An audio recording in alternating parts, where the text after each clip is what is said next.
Okay, good afternoon, ladies and gentlemen. Let's get the show on the road now. Thank you all for turning up and braving the weather.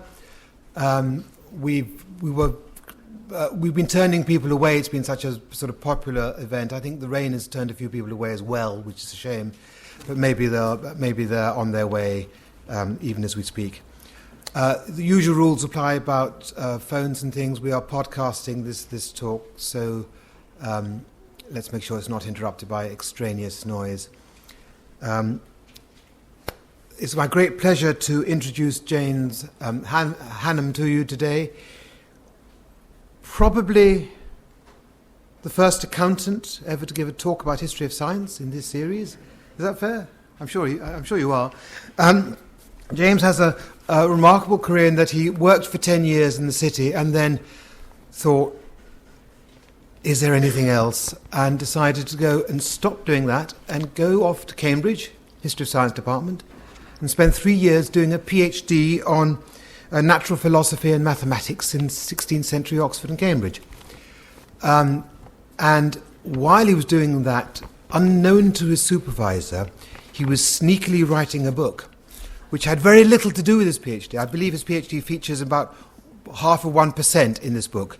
But the book was so successful that it's only been out for a couple of years.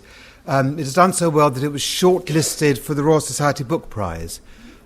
So it's not only a serious subject and a serious author, but also an extremely accessible and popular and well written book. So I commend it. Our talk today is much more based on the book than the thesis, than the PhD thesis. So I expect we'll all be able to follow it. I expect I'm certainly glad to have the more accessible version. And James's subject, medieval science and religion. I think the summary perhaps is that it's not quite what we think it's going to be. So we're looking forward to a fascinating talk. James. Thank you very much. And thank you for coming and for braving the weather. I've subtitled my talk, Listening to the Music of the Spheres. The music of the spheres was an idea that the ancient Pythagoreans had, that the universe ran in such a harmonious way that it actually produced a beautiful music, which, although human beings can't hear directly, we are able to experience vicariously through the study and contemplation of astronomy. But I also think that medieval science is a subject that is so widely misunderstood, and there are so many discordant notes that you will always hear when anyone feels that they're addressing this subject, that I'm hoping that by the end of this talk you will perhaps feel that you've tuned in a little bit to what the Middle Ages is really about, and you'll be able to pick up some of those discordant notes. When I first announced that I was going to start writing a book on medieval science, there was some concern as to whether this was a subject that existed at all. Surely medieval science is an oxymoron. And there's no doubt that the Middle Ages have had a bad press for a very long time, and they still do. Just last week, a distinguished journalist in The Guardian, who I know does know what he's talking about and I know has read my book, described the Middle Ages as 1,000 years of largely illiterate brutality. I wonder if he would have felt that literate brutality was going to be any kind of improvement. In Carl Sagan's popular book, Cosmos, there's a timeline of all the great discoveries in science. Up to 415 AD, there's plenty about the ancient Greeks. And then there is a 1,100-year gap before we get to Copernicus in 1543. But the general idea does seem to be that nothing at all happened in science in the Middle Ages. And that is something which I think is completely wrong. And we hear that the science in the Middle Ages, if it did exist, any kind of progress was held back by the Church, that the Inquisition stamped on any sort of free thought. And we're told by slightly more advanced critics that medieval philosophy was all about asking how many angels can dance on the head of a pin.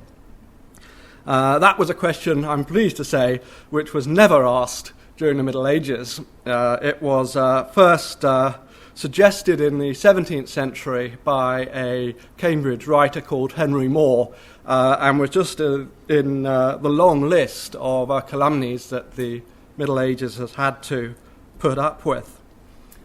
Voltaire really got the attacks on the Middle Ages going during the Enlightenment.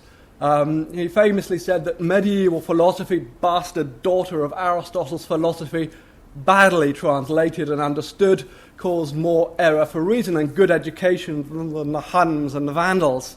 And that really has been the consensus of opinion ever since.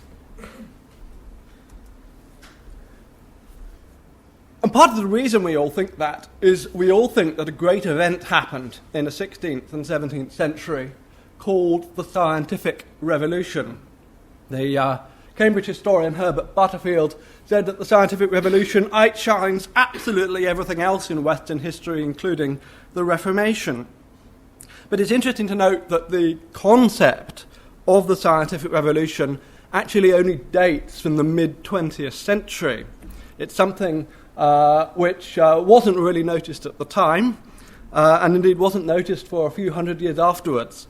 It was only in the mid-20th century when the discipline of history of science got going, and people, believing that nothing had happened of significance during the Middle Ages, thought that there must have been this great revolutionary movement which could account for the sudden birth of science in Europe. But that actually is now becoming a view which is not so popular among academic historians of science. If you ask academics now, they will generally become fairly evasive if you ask them what the scientific revolution means. The Californian professor Stephen Shapin was asked to write a book on the scientific revolution, and he began it, "This is a book. The scientific revolution never happened, and this is a book about it."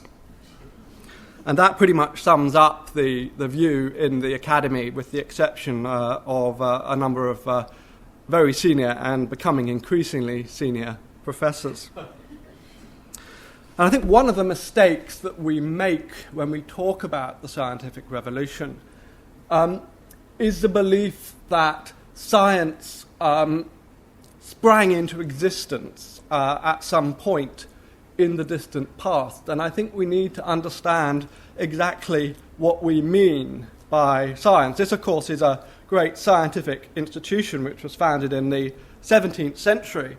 But I'm not sure that science actually existed in the way that we understand it today at the time that this institution was founded. This institution, I think, is considerably older than science, modern science, certainly. So who did invent science? Was it the ancient Greeks? Now, they often get credit for this. There are plenty of books with titles like The First Scientists, which are about the Greek achievement, and the Greek achievement was considerable. Unfortunately, it suffered some very serious drawbacks. They could produce this fantastic bit of engineering, not looking quite so spectacular now, the Antikythera mechanism, which you can see in the Archaeological Museum in Athens. And this was a fantastic piece of what we would call clockwork and gearing, which produced the movements of the planets in an armillary sphere. So you had a model, a moving model of the universe. You turned a crank and it went round. And that's certainly very impressive. Unfortunately, in the area of medicine, Greek doctors were far more likely to kill you than cure you. And they simply had no way of testing whether or not their medical theory worked. In fact, they had no way of testing whether their science worked at all. They had no experimental method, except for one or two exceptions which never seemed to catch on as a movement. As far as the Greeks were concerned, the way that you do science is you think about things very, very, very hard.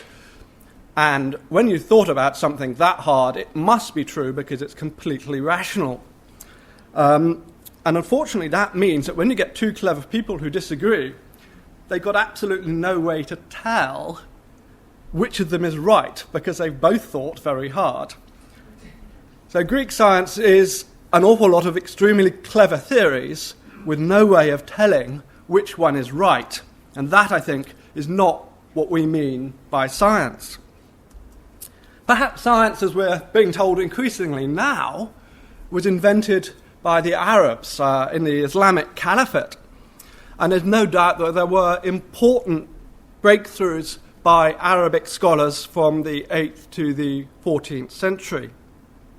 In particular, Al-Hazan's optical work, which does feed directly into the work of Kepler in the early 17th century and still forms the foundation of optics today. The mathematical achievement of Muslims was also considerable. In mathematical astronomy, that's to say, measuring and modelling the way that the heavens work, they made a number of breakthroughs in more accurately describing the, I can't call it the solar system, of course, because they thought that the Earth is at the centre of it, the Earth system, perhaps. And those mathematical ideas find their way directly, unacknowledged, into the work of Copernicus in 1543, and he used them for his own purposes. But the actual mathematical legwork had been done by Persian astronomers a couple of hundred years before. But I think it's probably true to say that there were relatively few great conceptual advances by Arab and Persian natural philosophers. They were still working very much in the Greek paradigm. And also, I think it's also true, although this is quite controversial, that science was never entirely at home in the Islamic environment. It was never taught at the Islamic schools, for instance. It was always something that you had to do as a hobby at the side. It was useful, but it wasn't something which really became very mainstream in that society. So I think, contrary to some of the books which have come out recently, it wasn't Muslims who invented science. So what about the scientific revolution, the great heroes, Copernicus, Galileo, Newton? Well, I don't think even they were doing what we think of as science, because early modern science was still very much the study of God's creation. God was at the centre of all their thinking about nature. It's often been said that Newton was the most religious man of the 17th century among some very stiff competition. And you really can make a case for that.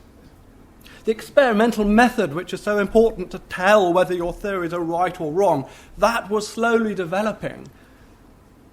But it hadn't become universal. It hadn't become something which really defined what science is in the way that it has today. It wasn't until the 19th century, for instance, that we see anything approaching experiments in the field of medicine, a scientific area, of course, of great importance to all of us.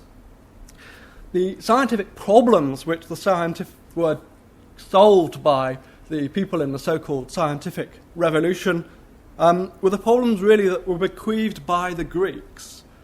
17th century science was the perfection of Greek science. It wasn't so much the beginning of modern science. I think that science began in the 19th century, and I'm probably not alone in this feeling among other historians of science. In the 19th century, you get a professional scientific culture. You get people who are recognisably scientists. You just have to take one look at this couple of Nobel Prize winners to know that they are scientists. A picture of Newton, he's just another bloke in a wig. The experimental method becomes totally universal in science in the 19th century. It got into chemistry in the 18th century, into medicine in the 19th century. Things like geology and other areas, psychology, only actually became something which people felt they could study scientifically in the 19th century. The links between science, technology, and industry is a 19th century invention pioneered by the Germans in particular with their chemical industry.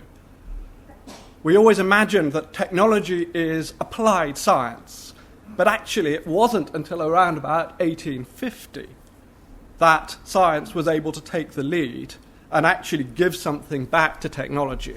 The steam engine, we think, well, that sounds like a scientific development. But in fact, the steam engine was invented by a process of trial and error, and it wasn't until about 80 years later that the French physicist Carnot actually set down the thermodynamic equations that tell you why a steam engine works.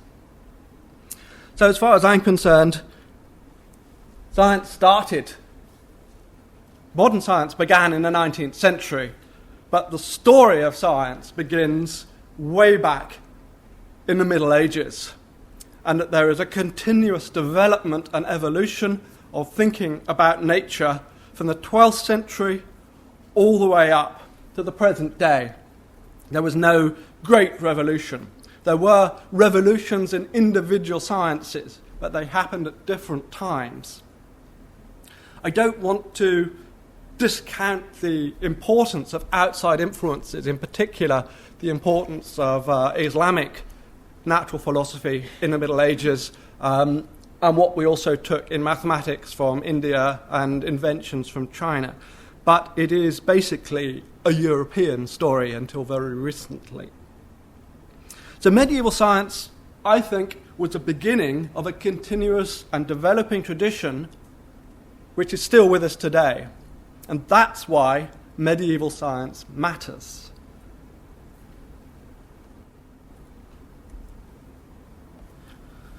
So I want to deal with, I think, 4 areas where I think medieval science made a specific contribution, which is still with us today. The first of those is that they were open to ideas from other cultures in the Middle Ages. They were happy to suck up inventions from the East and improve them. They were happy to go out and look for the most up-to-date knowledge that was available in other cultures, in Byzantium and among the Arabs.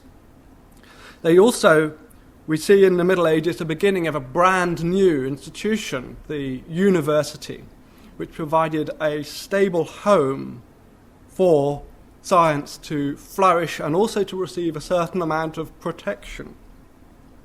I think in the Middle Ages, Christianity provided a set of cultural and metaphysical assumptions that both made science a legitimate field of study and also meant that it was something which made sense conceptually to do.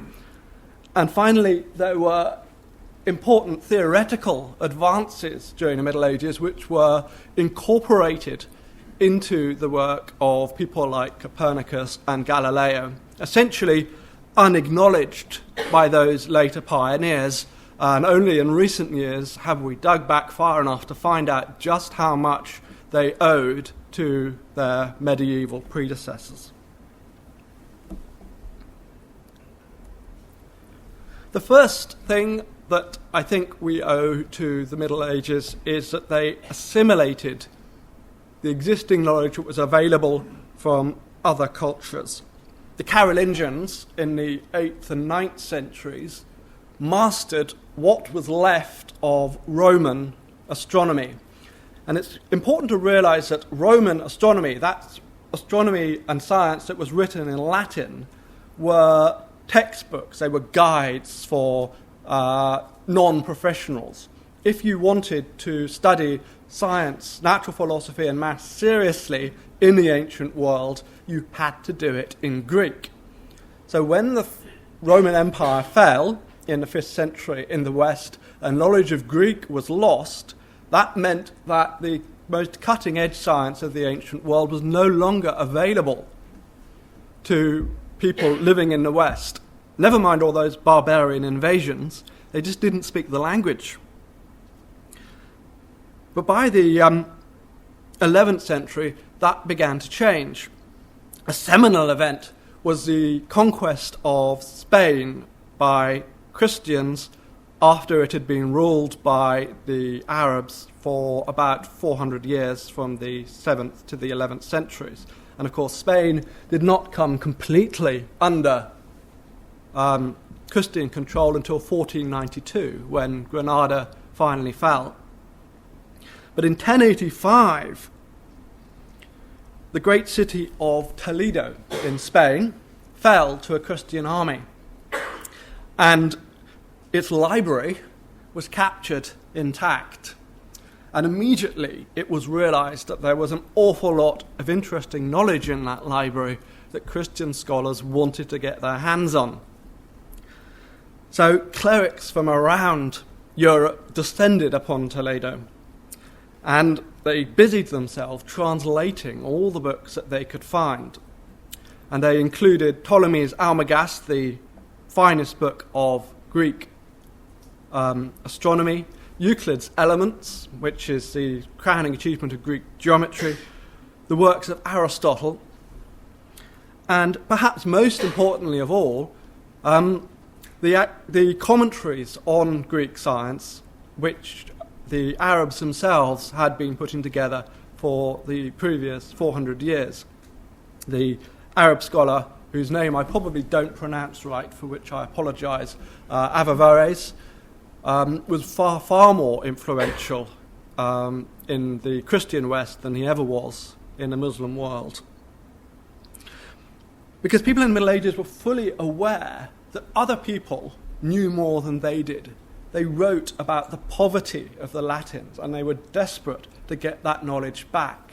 When Sicily was reconquered in the 10th and 11th centuries by Christians, again, the libraries were, I was going to say ransacked, but of course the libraries were visited and manuscripts were copied, and then the original Greek versions of the great classics by Aristotle and Euclid and Ptolemy were also available.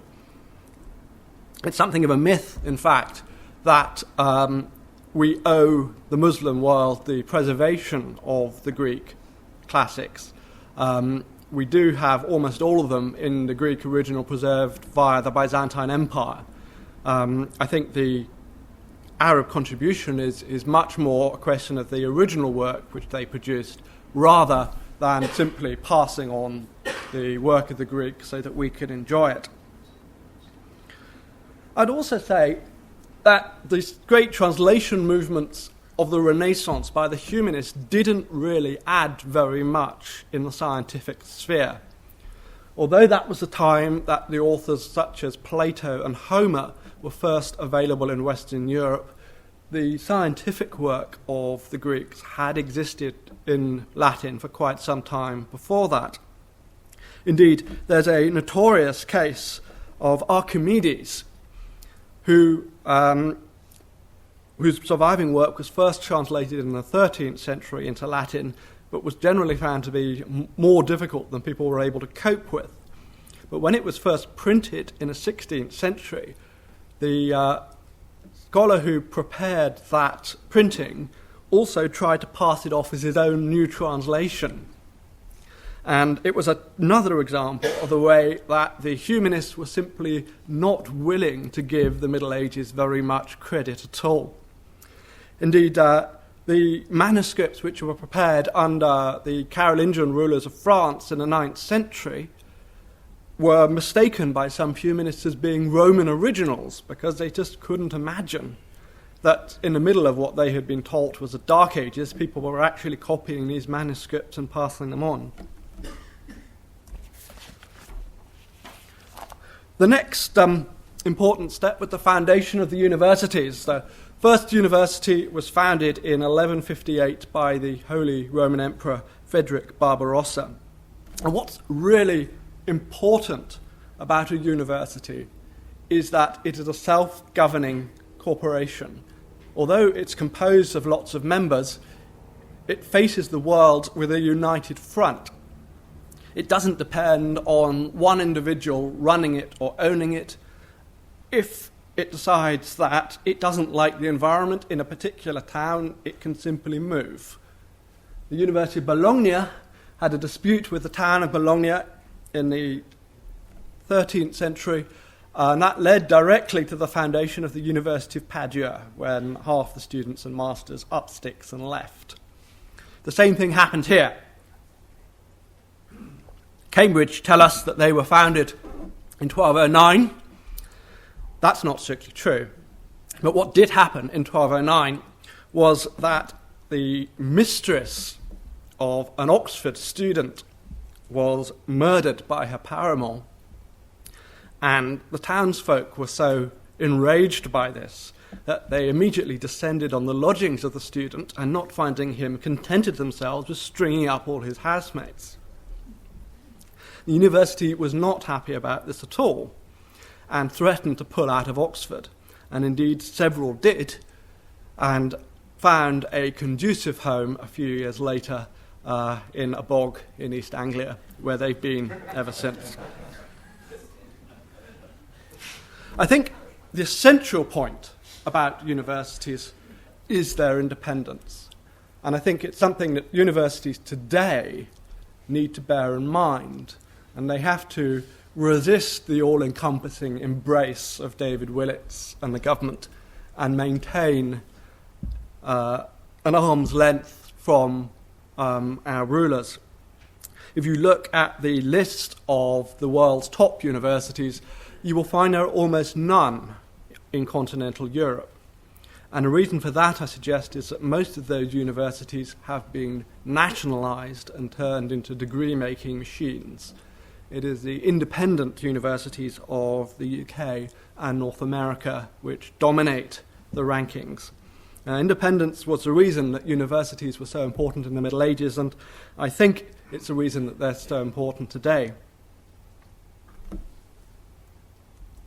And this is a syllabus that everybody had to study, right the way up until around about the 16th century. You begin with grammar, rhetoric, logic, that's what we might call the humanities. And then there's a compulsory course of science, arithmetic, geometry, music, that's kind of musical theory rather than learning how to play an instrument, and astronomy. And then you had to study philosophy, not just natural philosophy, that's to say what we might think of as like science, but also ethics and metaphysics. And the church insisted that you went through this entire course, and it took anything up to about 5 or 6 years before they would even admit you as a student to the theology faculty. So the church said that a grounding in science, among other subjects, was an essential prerequisite if you wanted to study theology. And that meant an awful lot of students did study these subjects, even if, in fact, they were simply trying to get a broad general education rather than actually wanting to become theologians.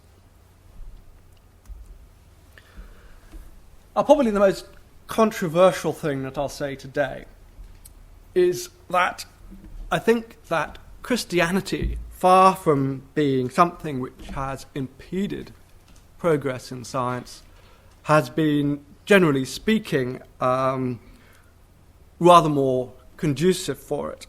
The term that I prefer to use is not one of conflict or even one of harmony, but one of creative tension. There's definitely tension between science and religion, but it's not a tension which necessarily leads to conflict and can be mutually enriching.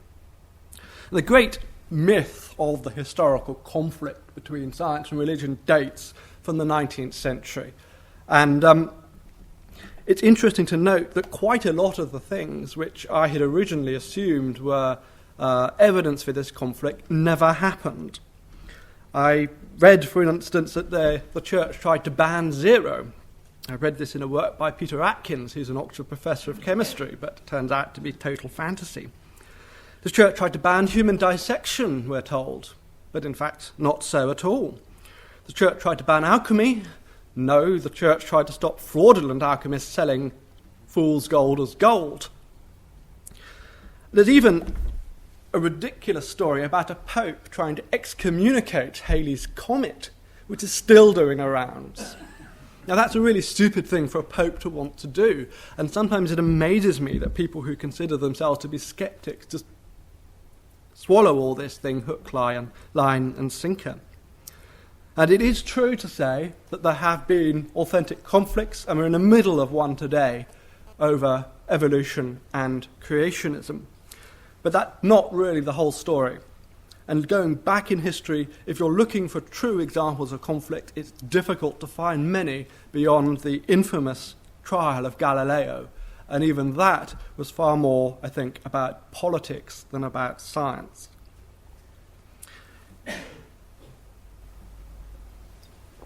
Instead, I want to focus on where I think Christianity was conducive to science. Now, the idea had developed by the 12th century that because nature was God's creation, the study of nature was something which was religiously legitimate. And furthermore, that because the laws of nature were ordained by God, there is a reason to study those laws of nature in order to try and understand God's work. But those laws are, because they are the product of a reliable God, tend to always stay the same. They become laws which are long-term worth studying and worth finding out about. There's no concept that nature is at base chaotic. Nature is at base lawful and therefore is worth studying. Now, of course, if you're a Christian, at least in the Middle Ages, you believe in miracles. But in fact, that doesn't stop you from doing science. John Buridan, a 14th century natural philosopher, one of the great figures of medieval philosophy, was quite clear that although God is quite capable of subverting the laws of nature if and when he feels like it, that doesn't matter when it comes to studying natural philosophy. You are studying the ordinary course of nature. And indeed, in order to recognize a miracle, you have to know what the ordinary course of nature actually is. So the complaint which we sometimes hear that Christians couldn't have been any good at science because they thought that God was simply running the show directly and everything was God's will, is not true at all and doesn't represent medieval thought. And then mathematics only really became integrated into natural philosophy in the Middle Ages. In the Greek world, maths and physics were two very separate subjects. Aristotle was adamant that you can't use one discipline to prove something in another. And although he was happy to use simple mathematical examples in his physics, he wasn't able to integrate the two subjects in a way that science today requires. That first happened in the 14th century. Thomas Bradwardine was actually Archbishop of Canterbury when he died, unfortunately of the Black Death. But before he became Archbishop of Canterbury, he was a noted natural philosopher and mathematician, and he turned Aristotle's physical theories into what's probably the first mathematical formula for motion. It was completely wrong because Aristotle's laws of motion are completely wrong. But mathematically it did accurately describe what Aristotle said the laws of motion ought to be.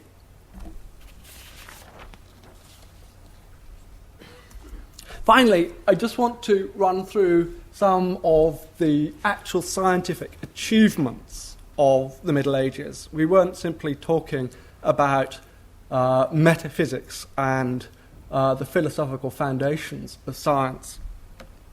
The mean speed theorem is something which actually you'll all be familiar with if ever you studied basic mechanics at school. It tells you how far a uniformly accelerating object will travel. And it was first developed at Merton College, Oxford, at the beginning of the 14th century. And it was graphically proved by Jean Buridan's student, Nicole Orem. He ended his career as a bishop. And what I've done here is shown you some of the representations of this graphical proof over 300 years. We've got Hannam there from a 14th century manuscript. The same proof given in an early printed book published in Venice at the end of the 15th century.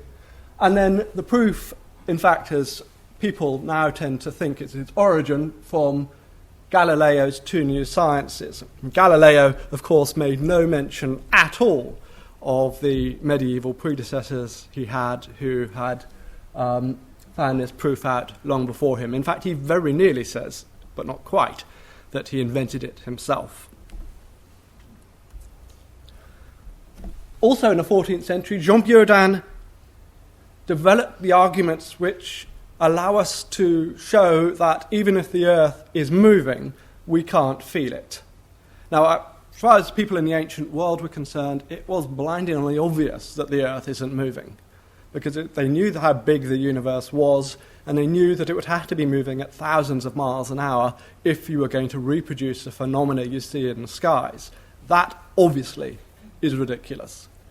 It wasn't, however, until the 14th century that Jean Buridan realized that he could use arguments about relative motion to show why we cannot feel the Earth moving.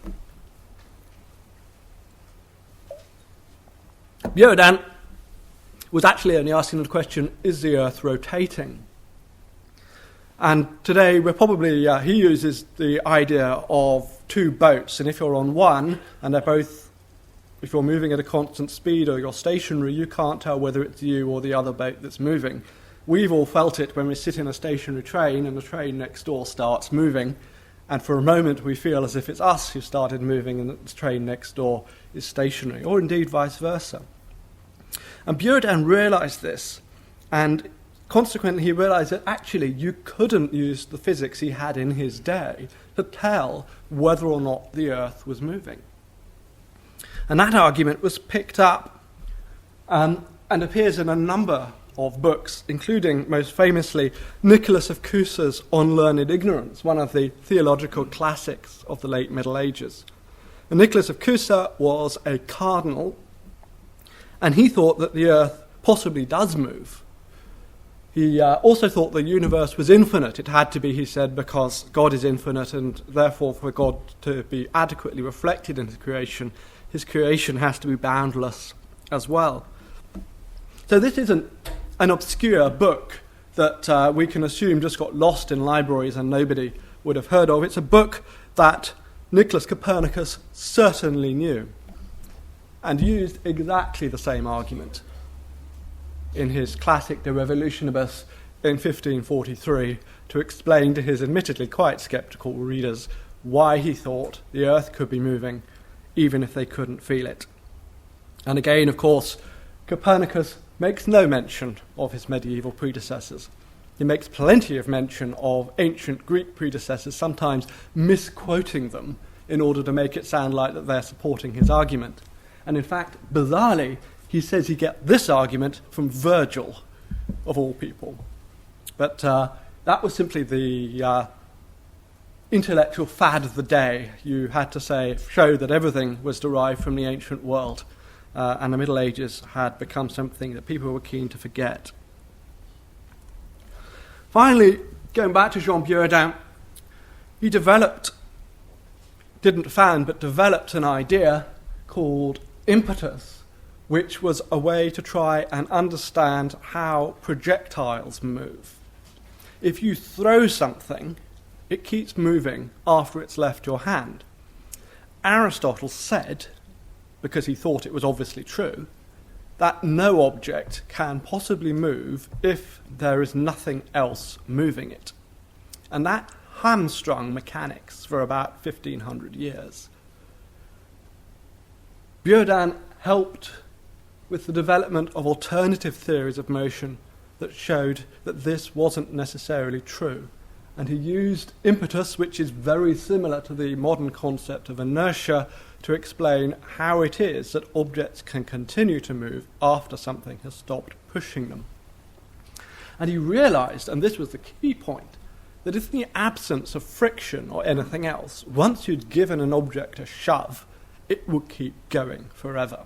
Something which today we call Newton's first law rather than Buridan's first law. And in particular, and Buridan thought that this explained how it was that the planets moved. We sometimes imagine that people in the Middle Ages thought the angels were pushing the planets around. But in fact, Buridan explained how once you gave the planets a push, because there's no friction in space, they will simply keep going and keep orbiting forever. And that was another idea which directly fed into the science of the 16th and 17th century. So to sum up, I think that the importance of medieval science comes in under three heads. Firstly, I think that a proper study of the Middle Ages totally destroys the credibility of the myth that science and religion are necessarily in conflict. We find that many of the examples of these conflicts never happened. Those that did happen tend to be for reasons which are related to human failure rather than science or religion. And although I